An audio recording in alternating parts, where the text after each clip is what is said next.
Hi, everyone. I'm Diana Palm, and I'm the medium helping you heal the grief from heartbreak and loss.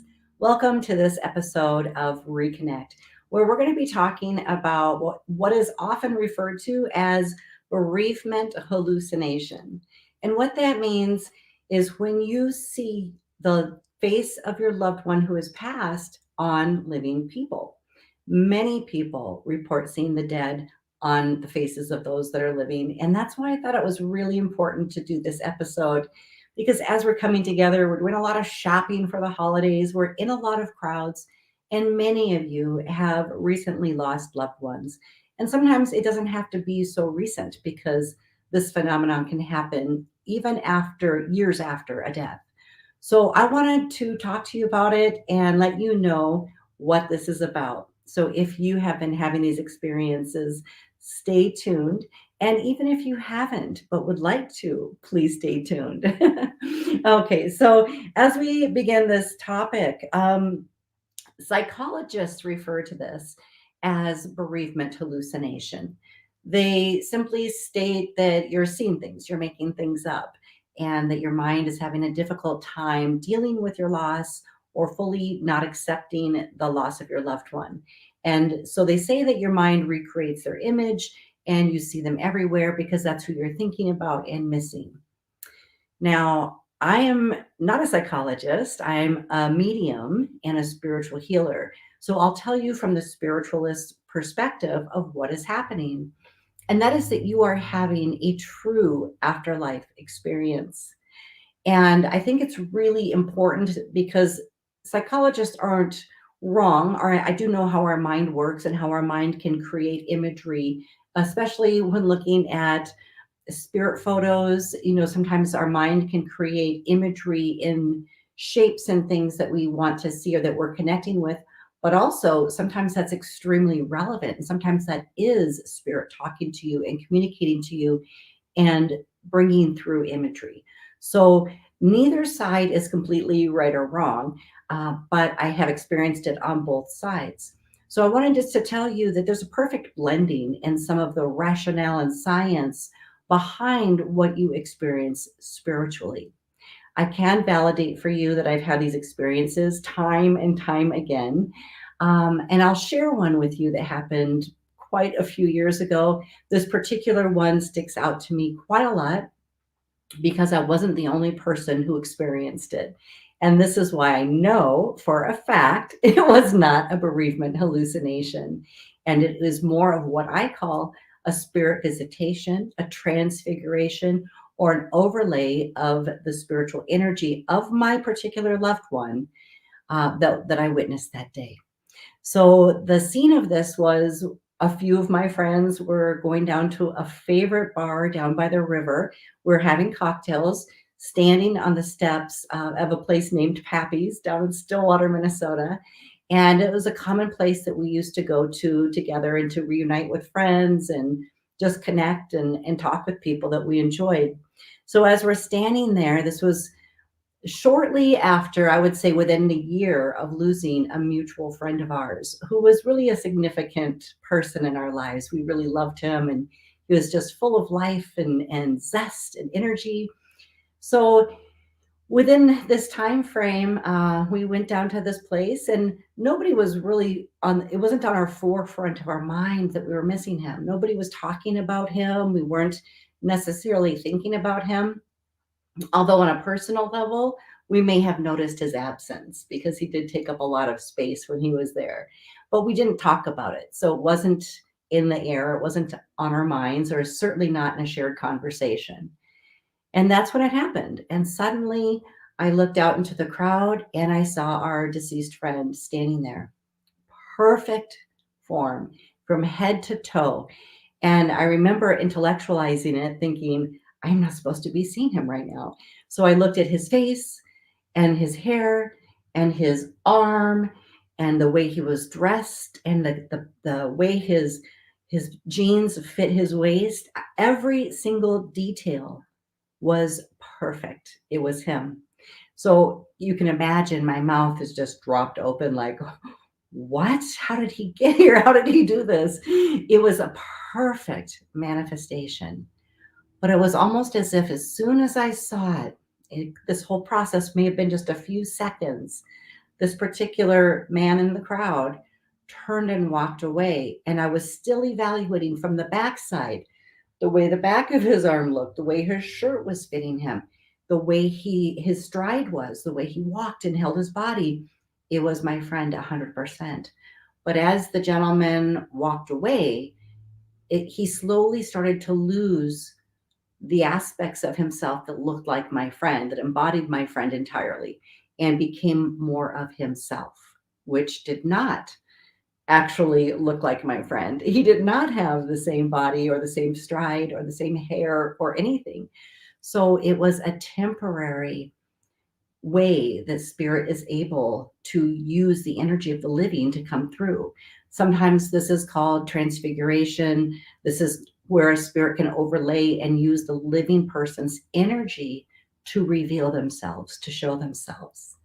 So when this happened, obviously I'm still standing there in amazement, and without saying anything, still I looked up, and my two friends that were a couple feet away from me, their faces looked just like mine. And I looked at them and I said, "Did you see him?" And they both looked at me with shock and surprise, and they're like, "Oh my God, yes, we saw we saw him." And we had all experienced this together. So that is what I love about the spirit world. The spirit world is so amazing. And anytime somebody sets a bar scientifically and says, "Oh, that's just what your mind is doing, this and that," spirit will come through and show you, no, because three people wouldn't see the same thing. Three people are not having the exact same bereavement hallucination with one individual in a huge crowd at the same time and seeing exactly the same thing. So that is spirit. And what I want you to take away from this is that your loved ones want to show up for you too. They want you to see them again. They want to connect with you. They want to stay connected with you. That's the biggest message from the other side, is that they are still with you. They're participating in your life. They see what you're going through, but they can't intervene and they can't just show up on their own. They're always trying to bridge that gap and come through for you so that you're not so sad and not so lonely, because they want to maintain a relationship with you. But we do have to ask them. We have to invite them into our life. We have to let them know that we're not scared to see them. Or if you are scared to see them, then, tell them you'd like signs and symbols instead of a full body apparition. You could actually set this up with your intention and just speak out loud to them, because once they leave their physical body, they're all around you. They're connected to your energy. They're in your home. They follow you around, and they're with all their living loved ones at the same time. So it's not the same as having a spirit attachment. This is not a negative thing.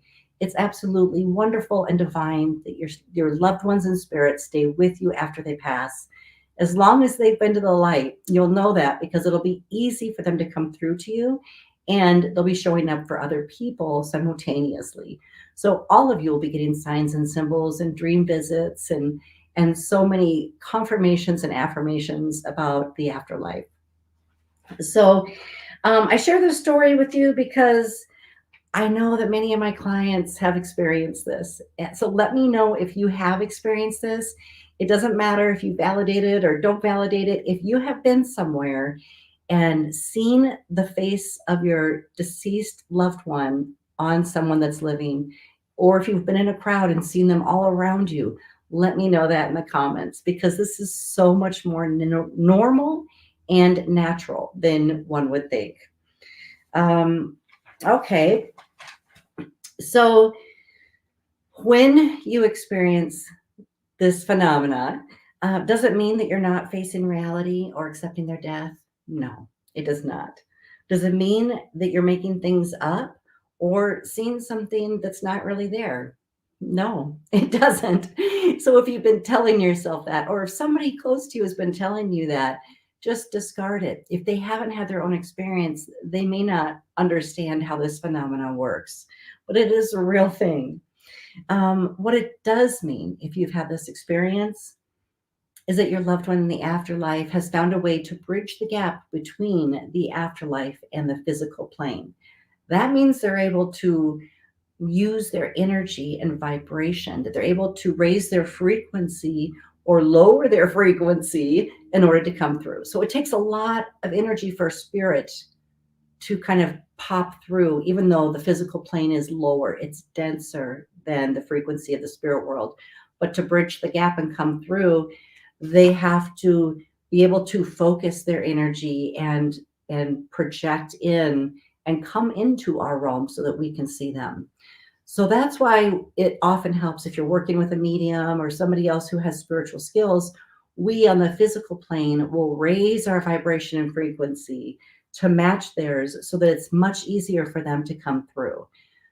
When they're coming through to us, they still need energy, even though they're technically higher. They need energy to kind of bridge that gap. And that's why we often see them appearing on living loved ones. And this is not harmful for the living loved one. It's usually just so brief that it barely zaps their energy, but they are utilizing the living loved one's energy. So just as my friend showed up on the stranger in the crowd, he was basically everywhere. He was able to embody everything, using the aura, the energy. Every soul has energy, and we put off our energy into our aura, our energy field. And when a spirit comes into that energy field at the right vibration and frequency, they can actually shift that visual perception. It really totally looks like your loved one is standing there. And you'll know it because it usually can only last a few seconds because of the amount of energy that it takes. So you'll see them and then they can shift and they'll be back to themselves again. Now, when this happens, you'll see your loved one look away and realize, oh my gosh, look back and it'll be somebody different. Do not discount that, okay? Your first reaction was correct. The first time that you looked and saw your loved one on the other person was correct. Again, they can only hold that for a few moments. So if you have seen that, don't write it off as your imagination. It really was a real experience. Now, I like to share this too because this particular loved one, that was the first time that I saw him and in the company of two other friends that had the exact same shared experience. But he has been so good over the many years that he's been passed about doing this. Out of state, different places that I've lived, where he has continued to show himself and use somebody else's energy. And I've had that same exact experience over all the years. That's just one of his favorite things to do. So some spirits, I would say, especially if they're very lively and they have a high vibration and energy when they're living, it's going to be easier for them to tap into that and come through for you by utilizing that gift and that skill and that ability from the other side. So I've seen it many times. You can see your loved one over and over. Like I said, they're always there. They're always with you. Okay, I just want to make sure that I covered everything that I intended to here. I think I have. Okay. So there are many of you also that want to lift the veil on your own. Like for me, because I'm a medium, thankfully, this happens to me pretty frequently. But my two friends that were standing beside me when we had the shared experience, they were not mediums. So you don't have to be a medium to experience it. What I find is that once you've had an experience, it kind of leads you down that road because just natural curiosity, you want to understand, like, how can this happen? Is it real? Can I do it myself? How can I raise my vibration to invite more spirit communication and more spirit visits with my loved ones on the other side? So it kind of leads us down the path of spiritually growing and developing skills and abilities, which, by the way, you all have. You're divine, you have spiritual gifts. If you knew your power, you wouldn't have any doubts about anything you do in life. You're incredibly power. You're divine by nature. You have the divine right to develop your skills spiritually and use them. So there's nothing wrong with developing your gifts and abilities for mediumship, psychic development, or any other skill that is considered spiritual. So I do like to cover this because so many of you have said, "Oh, I would love to see them again," or "I don't know, I'm not a medium. Can this work for me?" Or "What could I do as an individual to invite that experience?" I would say, first of all, just let your loved one know that you'd like to see them again. Most of the time, like I said earlier, sometimes people are scared. They're literally so scared of seeing an apparition of their loved one that they're blocking it from, it could be standing right in front of them and they're blocking it because of fear. So if you're not afraid, if you want to invite it, it's not scary. You will not see them wounded. You will see them in their most beautiful state and happy and full of light, and you'll know it's your loved one. You'll have absolute clarity about that because you'll feel it in your heart, but you'll see them in the best light possible. That's how they appeared. That's really, the spirit world's amazing. If they're elderly, they'll show up younger. If they were wounded, they'll show up healed. If they had a lot of problems in life, if they had drug addiction, they were depressed, and you always saw them unkept or kind of depressed. When you see them in the spirit world, they'll be healed and they'll be full of light and they'll be healthy and loving themselves. So it's quite amazing and quite healing because that's how you know your loved one is okay. And that's how you know they're in a good place. And also, you can receive your own healing from reconnecting with them in the spirit world this way. So there's gifts on both sides, gifts for them and gifts for you. So if you are one of those people that have not had this experience and would like to, I'm going to tell you to check out my online course in my spiritual academy. It's called Mediumship Scribe. And I have literally taught thousands of people over the years how to see spiritually with these eyes. So we're not taught this. That's why we think some people have spiritual sight and others don't. Some people just come into it more naturally, but it can be developed. And this particular spiritual skill is so easy to learn. You can definitely do it in one day. My course is very short. It's very focused to lead you through the exercises and to teach you a bit about it and the history about it, and how you can access it faster and see spiritually and lift the spiritual veil and have these experiences. So I do love to teach people this because we can't always wait around for our loved ones to find the opportune time to come through to us when we're receptive and open and available to see them. So sometimes it is us who is like, I have a desire, so I'm going to prepare my energy. I'm going to set my intention. I'm going to follow these steps, and I'm going to be the one to bridge to the afterlife to see my loved one, because that will delight them. They want to see you as much as you want to see them. So be sure you check that out. If that calls to your heart, if you would like to see spiritually, if you'd like to lift the veil, if you would like to learn how to do that, my course is called Mediumship Scribe, and it's in my spiritual academy.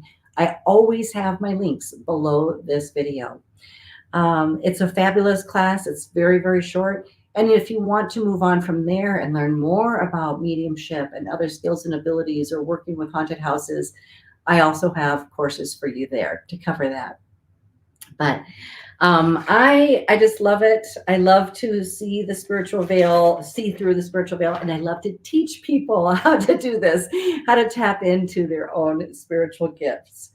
Like I said, you do not have to be a medium to do this. But if you are, it will enhance your mediumship. I've got a bunch of people on here. Thank you so much, AG, all things. I'm so glad. Okay. I think that's all I want to say to you. This holiday season, be open, be receptive, set the intention. You can just speak right out loud to your loved ones, invite them to show up for you, and set a place for them at your table. Invite them to come and dream visit you. Invite the closure that you seek or the reconnection It's totally okay to reconnect with your loved ones just because you want to see them. You don't have to have something major to heal. You can just be like, hey, I miss you and I'd like to have a talk with you, or I'd love to see your face again. It just makes me happy. Those are good reasons to reconnect, just as you would with your living friends, because you like their energy, because you like your shared experiences in life.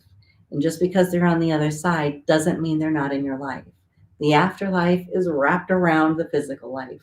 So go ahead and check this program out, see if it's a fit for you. Let me know if you've had these experiences, and let me know if you have learned something from this video so that you can now validate that those were real afterlife experiences and that your loved one did show up to you and that you were able to make contact. All right, you guys, thank you so much. I appreciate you being here. I wish you all a super happy holiday season as we're leading up to Christmas. And I'll look forward to reconnecting with you next week. Bye bye.